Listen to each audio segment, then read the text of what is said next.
During my childhood, when I used to travel, and myself and my parents used to contact travel advisors and asking like, what do we do? How do we plan our trips? And he used to give us the route maps, where do you stay, which hotel should I take, all this planning is to do.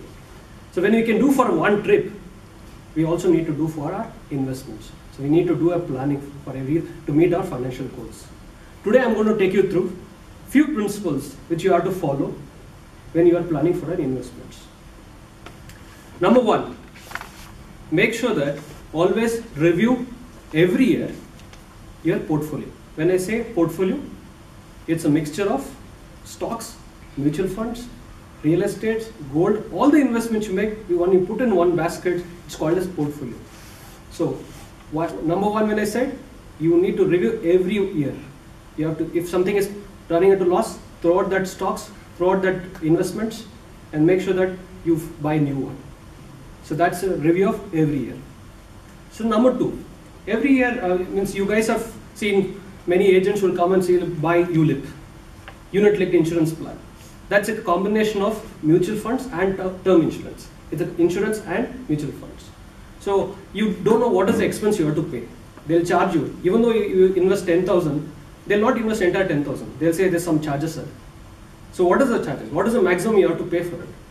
So number two, you have to pay only 2%. Beyond that something is wrong. So keep this in mind. Number two, 2% should be a management expense. What is management expense? The people who manage that fund, they'll go to pay the salary for them, right? So that will be the maximum 2% you have to pay it.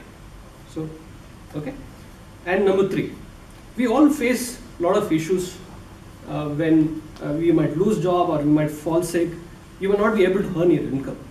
So point number three is always make sure that you keep a contingency fund. That is point three, 3 months of your salary.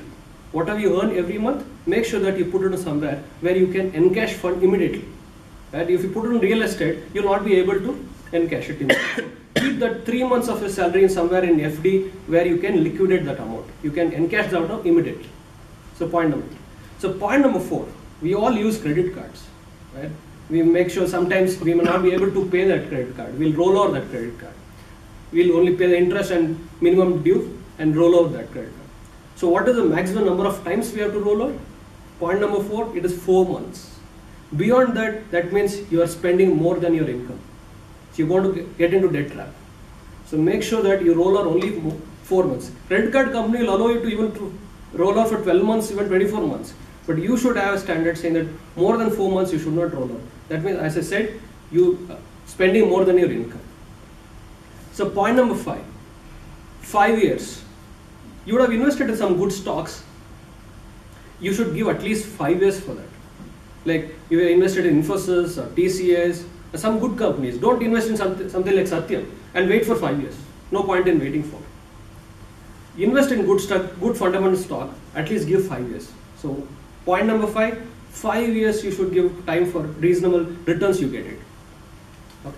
Next is point number 6. Always a correlation with my number and I'm trying to say. So point number 6, 6 times of your annual salary you should be in insurance. You always get confused. What is the number? Life cover I should have.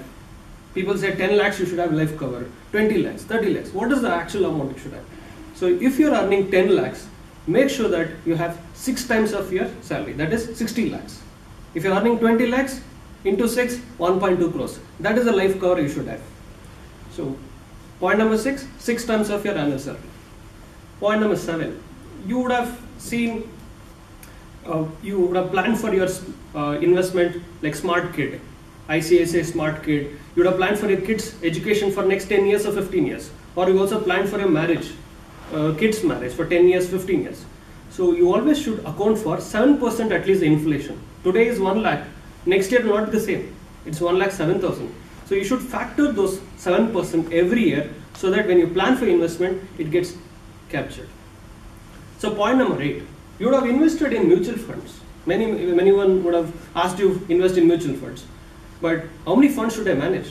Should I manage 50, 20, 30? No, there's a limit. Point number 8, which I said, 8 mutual funds. Beyond that, it's not manageable. You can have 3 or 4, but more than 8, it's not manageable. Let me recap all these points. Point number 1, every year you should review your portfolio. Point number 2, 2% is the management expenses you have to pay for ULIP. Point number 3, 3 months of your salary you should pay it and keep it in your contingency pot. Point number 4, 4 times you can roll out your credit card. Point 5, 5 years you should give it to review your stocks. Point number 6, 6 times of your annual salary you have to have life cover. 7% of inflation you should keep in mind when you are planning for education expense, or it could be even marriage expense for your kids. Point 8 is the maximum mutual funds you should manage, otherwise it will be like not manageable.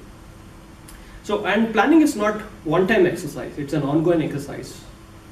And always make sure when investing, save first, spend later. Don't spend first and save later. So what are a balance you have?